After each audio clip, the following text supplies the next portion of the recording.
Hello students, कैसे हो आप सभी। अंकुश स्टडी पॉइंट में आपका स्वागत है। मैं हूं अंकुश सैनी। हम पढ़ रहे हैं हिंदी मीडियम कक्षा 9 एनसीईआरटी मैथ्स का चैप्टर नंबर 1 संख्या पद्धति। संख्या पद्धति में हम प्रश्नावली 1.1 खत्म कर चुके थे। आज हम प्रश्नावली 1.2 करेंगे और लेकिन प्रश्नावली 1.2 से पहले एक एग्जाम्पल है, एग्जाम्पल नंबर 3, उस एग्जाम्पल को भी करते हैं। तो चलिए एग्जाम्पल नंबर 3 देखते हैं। आपका एग्जाम्पल नंबर 3 में कहा गया संख्या रेखा पर √2 का स्थान निर्धारण कीजिए। मतलब उसने हमसे कहा है कि जो √2 है ना, उसको आप संख्या रेखा पर कहां ले सकते हो, है ना। देखिए मैंने आपसे शुरू के दिन ही बताया था, पहले दिन बताया था कि जो संख्या रेखा होती है इस पर रेखाएं होती, इस पर एक संख्या बीच में होती 0। अगर हम इसके दाईं ओर चलते हैं तो हमको संख्या प्लस में मिलती है, जैसे 1 2 3 4 इस तरीके से मिलती थी। लेकिन अगर हम 0 से बाईं ओर को चलते तो हमको -1 -2 -3 -4 इस प्रकार मिलती थी, है ना। याद आया, मैंने आपसे पहले दिन ही पढ़ाया था ना कि ये संख्या रेखा आपके चैप्टर में सबसे पहले यही लाइन लिखी, यही लाइन है, यही संख्या रेखा है। तो इस पर आपको बताया गया है कि इस संख्या रेखा पर ये नंबर होते हैं। तो उसने इस सवाल में हमसे ये पूछा कि संख्या रेखा पर ये बताओ कि √2 का स्थान कहाँ आएगा। तो आपको पता, 1 2 3 तो बता सकते थे आसानी से, लेकिन √2 है, वर्गमूल 2 है, उसको बताना। तो चलिए इसमें इसका क्या है, इसमें जो पाइथागोरस प्रमेय लगती है स्टूडेंट्स, ठीक है। पाइथागोरस प्रमेय देखिए क्या होती है। चलिए पहले पाइथागोरस प्रमेय देख लीजिए। पाइथागोरस प्रमेय जो होती है ना आपकी, ये आपका एक त्रिभुज होता है, इसमें ये होता है त्रिभुज, समकोण त्रिभुज। इसका ये जो कोण होता है ना, समकोण होता है। इसका आप 3 नाम दे दीजिए, A B C। अब क्या है कि इसको तो बोलते हैं आधार। हम जो ये A और B रेखा होगी ना, इसको बोलते हैं आधार, और ये बोलता है लंब, ये होता है लंब, और ये होता है कर्ण।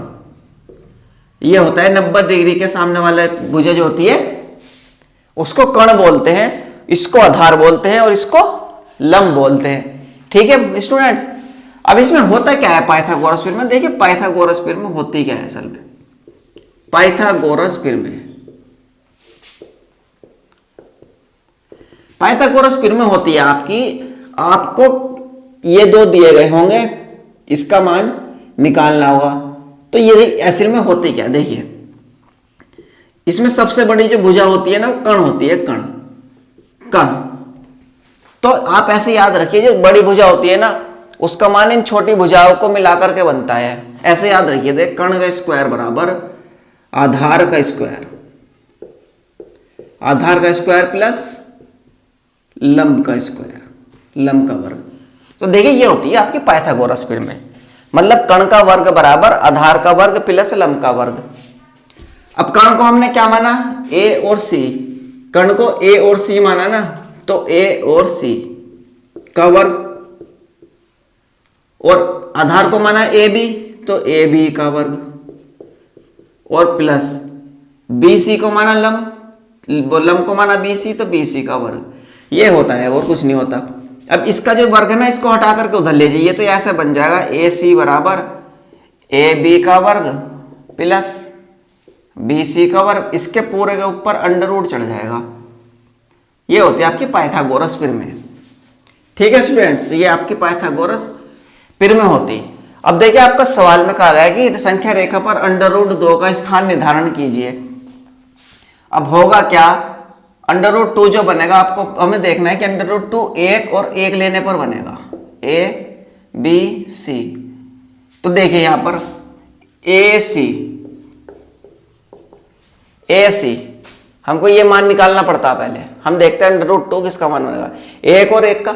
तो AC का स्क्वायर बराबर AB का स्क्वायर और प्लस BC का स्क्वायर। अब AC का स्क्वायर बराबर AB का मान कितना 1, तो 1 का स्क्वायर, प्लस BC का मान कितना 1, उसका भी 1 है, तो 1 का स्क्वायर। तो AC बराबर 1 का वर्ग 1 आएगा, फिर 1 का वर्ग 1 आएगा, तो AC स्क्वायर। तो ये बन जाएगा AC बराबर, ये तो बन जाएगा 2, और ये वर्गमूल आ जाएगा इधर, तो AC का मान √2। तो आपने देखा कि जब हमने AB 1 माना और BC 1 माना, जब हमने AB 1 माना और BC 1 माना, तो हमारा √2 तब आया।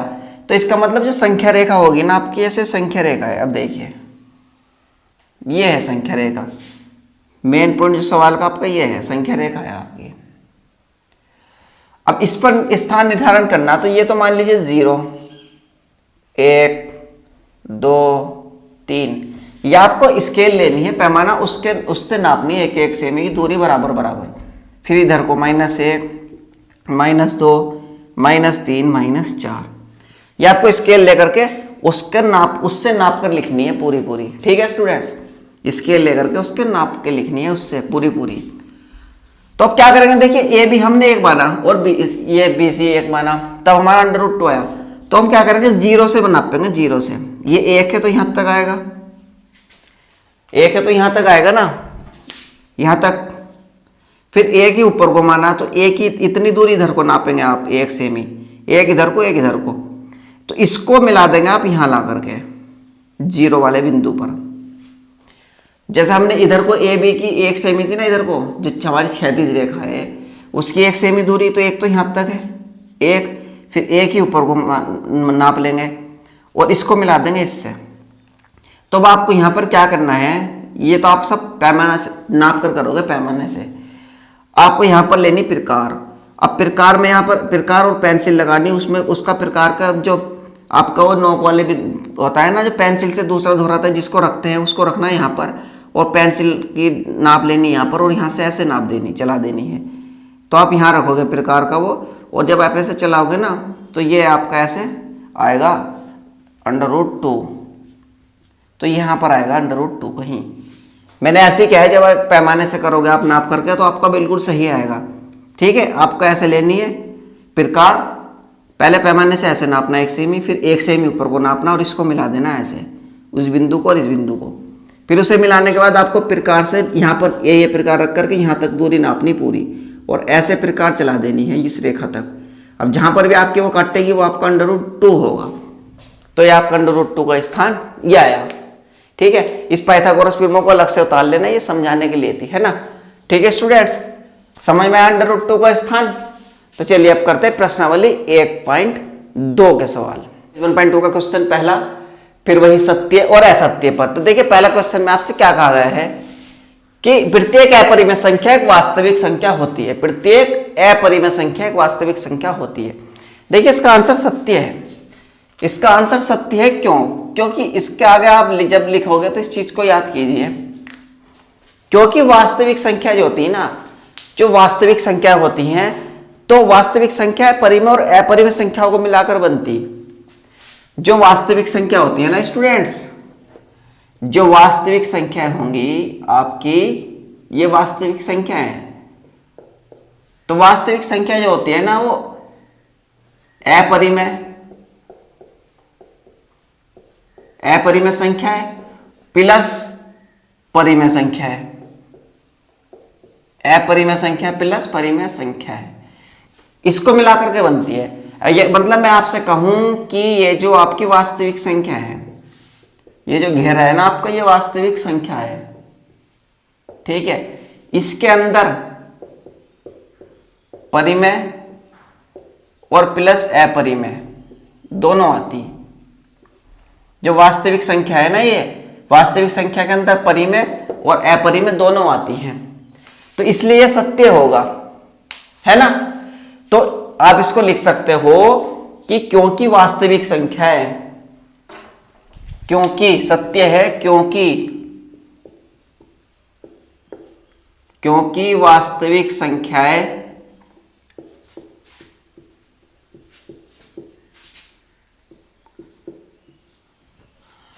क्योंकि वास्तविक संख्याएं परिमेय और अपरिमेय, परिमेय और अपरिमेय, क्योंकि वास्तविक संख्या परिमेय और अपरिमेय संख्याओं का संग्रह होती है, या कुछ भी लिख सकते हो, परिमेय संख्याओं का संग्रह होती है। समझ गए? अब उसने कहा है कि सवाल में प्रत्येक अपरिमेय संख्या एक वास्तविक संख्या होती है। तो देखिए वास्तविक संख्या है ये, और वास्तविक संख्या के अंदर परिमेय और अपरिमेय दोनों आ रही, तो इसका मतलब जितनी भी अपरिमेय संख्या वे वास्तविक संख्या होंगी ना, क्योंकि इसके अंदर आ गई ना।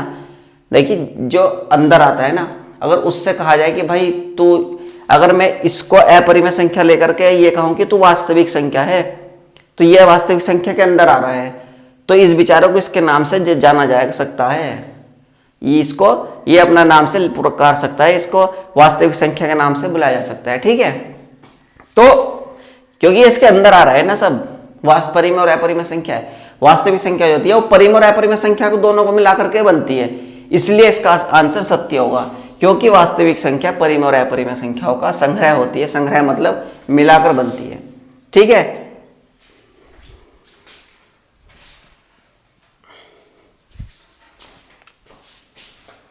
तो चलिए स्टूडेंट्स, क्वेश्चन नंबर 1 का दूसरा, उसमें इसमें कहा गया है कि आपसे संख्या रेखा का प्रत्येक बिंदु, जो संख्या रेखा होती है ना आपकी संख्या रेखा, ये संख्या रेखा का प्रत्येक बिंदु, ये होती है संख्या रेखा।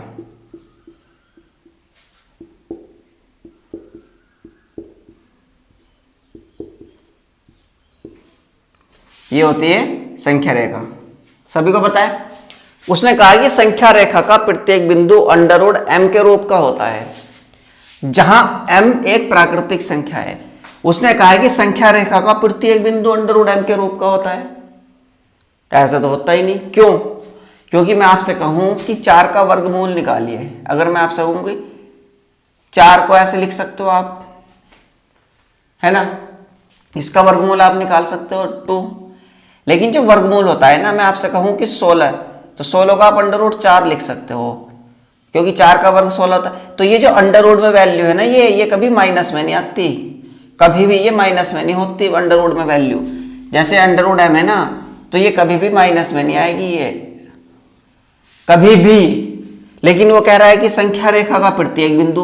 अब एक बात बताइए स्टूडेंट्स आपसे, आप कि संख्या रेखा पर तो माइनस के नंबर भी आते हैं, -1, -2, -3, -4, और वो कह रहा है कि संख्या रेखा का प्रत्येक बिंदु, तो माइनस वाले तो हो ही नहीं सकते भाई। ये जब मैंने आपसे बताया कि ये माइनस में नहीं आता कभी भी, अंडर रूट में मान निकल करके माइनस में नहीं आएगा कभी भी अंडर रूट में, तो ये तो माइनस वालों को भी कह रहा है कि ऐसा होगा, तो क्या होगा? असत्य।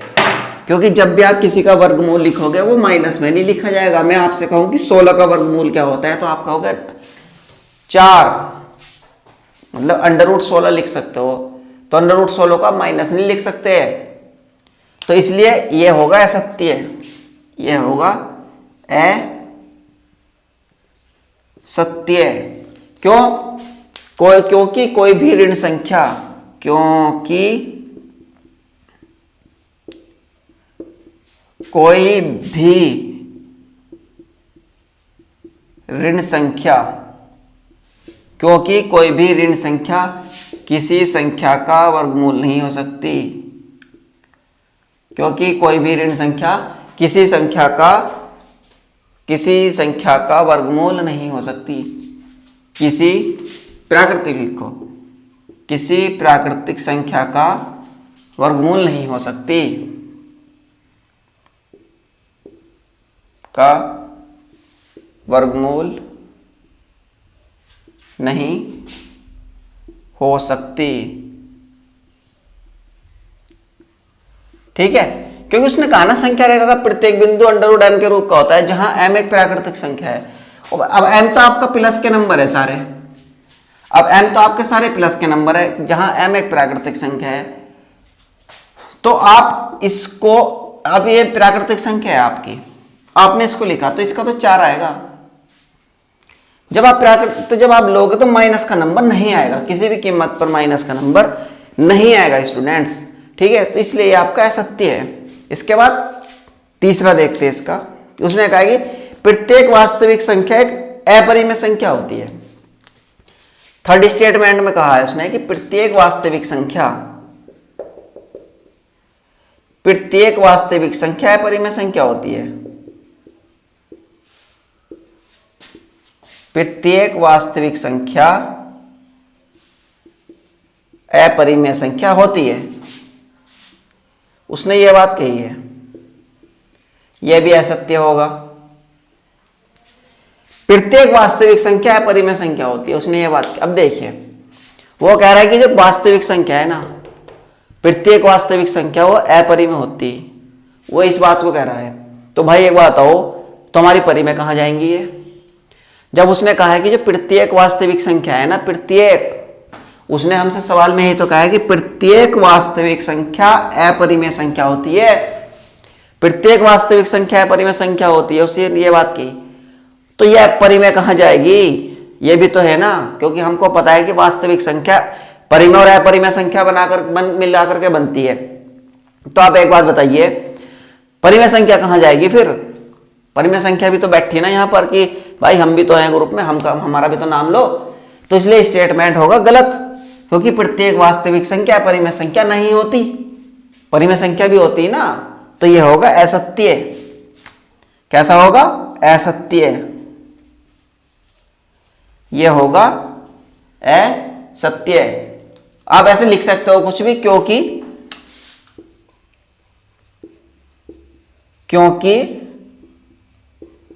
5/4 3/2, आप इस तरीके का एग्जांपल ले सकते हो कुछ भी, क्योंकि 5/4 3/2 वास्तविक संख्याएं हैं, क्योंकि वास्तविक संख्याएं हैं, वास्तविक संख्याएं हैं, लेकिन अपरिमेय नहीं, लेकिन अपरिमेय संख्या नहीं है। ठीक है, लेकिन अपरिमेय संख्या नहीं है। तो अब ये स्टेटमेंट है आपके तीनों। तो समझ में आए स्टूडेंट्स? चलिए इसके बाद करते हैं क्वेश्चन नंबर 2। आप वीडियो को एक बार फिर से दोबारा से देख लेना, एक बार बस समझ में आएगा। थोड़ा और अच्छा समझना है और पक्का करना तो एक बार फिर से देख लीजिए दोबारा वीडियो को, बहुत अच्छे से समझ में आएगा, फिर नहीं भूलोगे। तो स्टूडेंट्स क्वेश्चन नंबर 2 करते हैं। क्वेश्चन नंबर 2 में आपसे कहा गया है कि क्या सभी पूर्णांकों के वर्गमूल अपरिमेय होते हैं? यदि नहीं तो ऐसी संख्या के वर्गमूल का उदाहरण दीजिए जो परिमेय संख्या है। उसने कहा है आपसे, आप वर्गमूल और वर्ग में अंतर समझते हो? देखिए मैं आपसे कहूं कि 2 का वर्ग लिखिए तो हो गया 4, 4 का वर्ग लिखिए तो हो गया 16। अब अगर मैं आपसे कहूं कि 4 का वर्गमूल लिखिए, 4 का वर्गमूल, तो 4 का वर्गमूल क्या लिखोगे आप? √4 क्या आएगा? 2। तो 4 का वर्गमूल आया 2। ऐसे ही मैं आपसे कहूंगी 16 का वर्गमूल लिखिए, चलिए 16 का, तो 16 का वर्गमूल आप लिखोगे, 16 पे वर्गमूल चढ़ाओगे क्या आएगा? 4। तो ये होते हैं वर्ग और वर्गमूल। वर्ग होता है जब आप 2 का वर्ग करोगे, 2 दूनी 4, और ये हो गया 4 का वर्ग 16। लेकिन 4 का वर्गमूल √4 और 2, मतलब जिसका वर्ग हो, जैसे 2 का वर्ग 4 है तो 4 का वर्गमूल होगा 2, 4 का वर्ग है 16 तो 16 का वर्गमूल होगा 4। ये होते हैं आपके वर्ग और वर्गमूल। अब उसने देखिए, इसको नोट कर लीजिए, करेंगे तो आप, ठीक है। अब देखिए उसने कहा है कि क्या सभी धनात्मक पूर्णांकों के वर्गमूल अपरिमेय होते हैं? यदि नहीं तो ऐसी संख्या के वर्गमूल का उदाहरण दीजिए जो एक अपरिमेय जो परिमेय संख्या है, परिमेय संख्या है। अब बताइए आप एक बात कि क्या सभी धनात्मक पूर्णांक, अब आपको पता है कि आपने पूर्णांक बहुत अच्छे से पढ़ लिए, ठीक है स्टूडेंट्स, आपको पता है पूर्णांक जो होते हैं वे 0 के साथ साथ प्लस वाले तो होते ही हैं, है ना, और माइनस वाले भी होते हैं, ठीक है स्टूडेंट्स। लेकिन उसने यहां पर बात करी है कि धनात्मक पूर्णांक, तो हमको पता है कि धनात्मक पूर्णांक जो होते हैं वे प्लस वाले होते हैं, धनात्मक पूर्णांक। फिर उसके बाद क्या है कि उसने धनात्मक पूर्णांकों के वर्गमूल, अब कोई सा एक धनात्मक पूर्णांक उठा लो यहां से, कोई सभी की बात कर रहा है ना, वो सभी की बात कर रहा। अब देखिए आप यहां से 2 उठाओगे, चलिए जी ये तो अपरिमेय बन गया, 3 उठाओगे ये भी अपरिमेय बन गया। लेकिन अगर 4 को लोगे आप और 4 का वर्गमूल निकालोगे तो इसका तो 2 आएगा निकल करके, 4 का वर्गमूल तो 2 आया निकल करके, तो 2 अपरिमेय संख्या तो नहीं है आपकी, 2 तो परिमेय है। परिमेय क्यों है? मैंने आपसे कहा था कि किसी को भी परिमेय बनाना हो तो उसके बटे में 1 लिख दो, परिमेय संख्या बन जाती है। तो अपरिमेय आएंगे तो आपके, देखिए अपरिमेय आएंगे जब आप इधर को चलोगे इनका वर्गमूल निकालोगे ना, अपरिमेय आएंगे, उसके अनुसार अपरिमेय आएंगे। हमारा 2 आएगा अपरिमेय आएगा, 3 के ऊपर वर्गमूल चढ़ाओगे अपरिमेय आएगा, 5 के ऊपर वर्गमूल चढ़ाओगे अपरिमेय आएगा। लेकिन जैसे इसमें बीच में 4 आ गया, 4 आ गया, अब अगर आप 4 के ऊपर वर्गमूल चढ़ाओगे तो 4 का तो निकल करके 2 आ जाएगा ना, 4 का तो वर्गमूल निकल करके 2 आ जाएगा। तो यह अपरिमेय कहाँ है, ये तो परिमेय है ना। अब ऐसे ही आप देखिए, अब आपको इसके बाद 9 भी आएगा आगे चल करके, तो 9 का 3 आ जाएगा। तो अपरिमेय है तो, लेकिन सभी नहीं है, सभी नहीं है। उसने कहा है कि सभी, उसने सभी की बात करी तो सभी नहीं होंगे, तो ये बात है गलत। तो ये बात कैसी है स्टूडेंट्स, ये बात है उसकी गलत। तो इसको आप लिखिए, उसने कहा कि क्या सभी, वो हमसे प्रश्न पूछ रहा है तो हम लिखेंगे नहीं, हम लिखेंगे नहीं, हम लिखेंगे नहीं, गलत बात है। क्यों, उसने कहा कि यदि नहीं तो संख्या के वर्गमूल का उदाहरण दीजिए, दे दो। देखिए 4 है, आपने 4 को 4 का 2 आ जाएगा।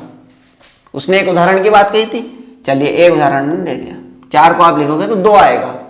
इसके बाद जैसे मैं आपको एक और फालतू उदाहरण दे रहा हूं, जैसे 9 का 3 आएगा, 16 का वर्गमूल 4 आएगा, क्योंकि 3 का वर्ग होता है 3 × 9, 4 का वर्ग होता है 4 × 4 = 16, तो 16 का वर्गमूल होगा 4 और 9 का वर्गमूल होगा 3। तो इस तरीके से सवाल आपका इतना ही है, ये मैंने आपको बता दिया ऐसी। ठीक है स्टूडेंट्स, समझ में आया क्यों है क्यों नहीं है? तभी तो मैंने आपसे कहा था कि उन संख्याओं को जरा अच्छे से याद कीजिए जो पहले दिन पढ़ाई थी मैंने आपको। ठीक है, चलिए student question number 3, question number 3 फिर भैया आपका ऐसा जैसा एग्जाम्पल था कि दिखाइए कि संख्या रेखा पर √5 को किस प्रकार निरूपित किया जा सकता है। एग्जाम्पल में √2 की बात हुई थी, वर्गमूल 2 की। इसमें कहा है कि संख्या रेखा पर वर्गमूल 5 को किस प्रकार निरूपित किया जा सकता है। तो ये देखिए, ये आपकी संख्या रेखा, ये है संख्या रेखा।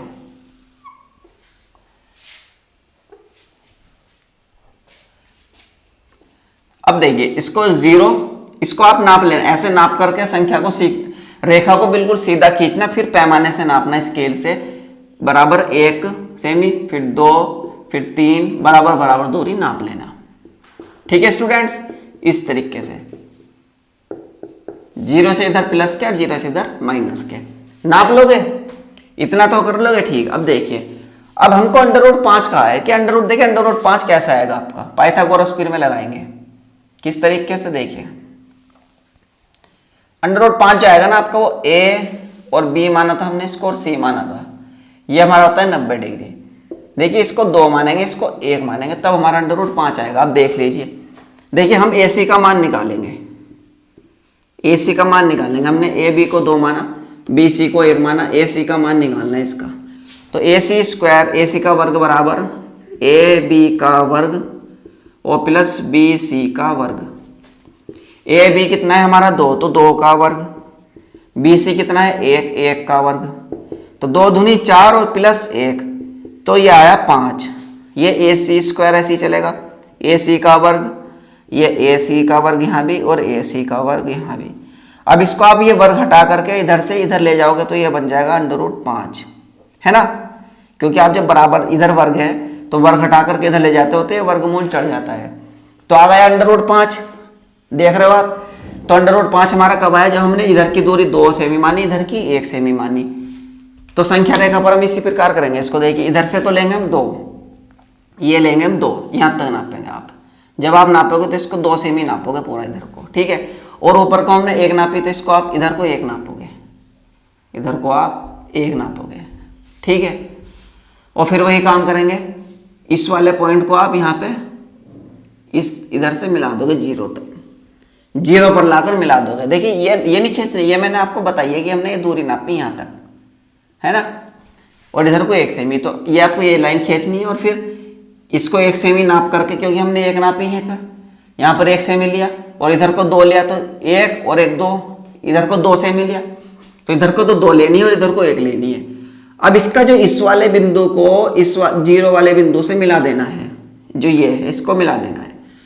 फिर वही करना है, इसको आपको यहाँ पर क्या करना है कि प्रकार लेनी है, प्रकार को यहाँ पर रख करके इस जीरो वाले बिंदु पर और पेंसिल की नोक को यहाँ पर रख करके नाप लेना है इसको पूरे को, ऐसे ऐसे प्रकार रख करके ऐसे नाप लेना है, ऐसे है ना। ठीक है स्टूडेंट्स, ऐसे नाप लेना, यहाँ प्रकार रखोगे आप और इसको यहाँ पर नाप लोगे आप यहाँ। और फिर क्या करोगे आप, ऐसे प्रकार से ऐसे पेंसिल घुमा करके लाओगे ऐसे, तो आपका ये √5 जो आएगा जी यहाँ पर आएगा, ये ठीक है, √5 यहाँ पर आएगा, यहाँ पर डी पे, इसको डी मान, ये मैंने यहाँ इसलिए लिखा है, जगह नहीं है, लेकिन ये जो आएगा ना यहाँ पर आएगा, यहाँ पर आपका √5 यहाँ कहीं आसपास। भाई मैंने नापा नहीं है इसलिए थोड़ा आगे पीछे हो सकता है, लेकिन जब आप नाप करके करोगे ना आपका बिल्कुल बिल्कुल ठीक आएगा। तो ये आपका √5 यहाँ पर आएगा। ठीक है स्टूडेंट्स, तो √5 भी संख्या रेखा पर निरूपित कर दिया आपने। चलिए तो आज यहीं पर रखते हैं, कल से प्रश्नावली, अगली प्रश्नावली शुरू करेंगे। अगर स्टूडेंट्स वीडियो पसंद आई है तो वीडियो को लाइक कीजिए और ज़्यादा से ज़्यादा शेयर कीजिए। हाँ, चैनल को सब्सक्राइब कीजिए। सब्सक्राइब करने का मतलब है आपके मेरे चैनल के पास में एक लाल कलर का बिंदु होता है जिसमें लिखा होता है सब्सक्राइब, उसको दबा लीजिए एक बार। ठीक है, तो चलिए स्टूडेंट्स।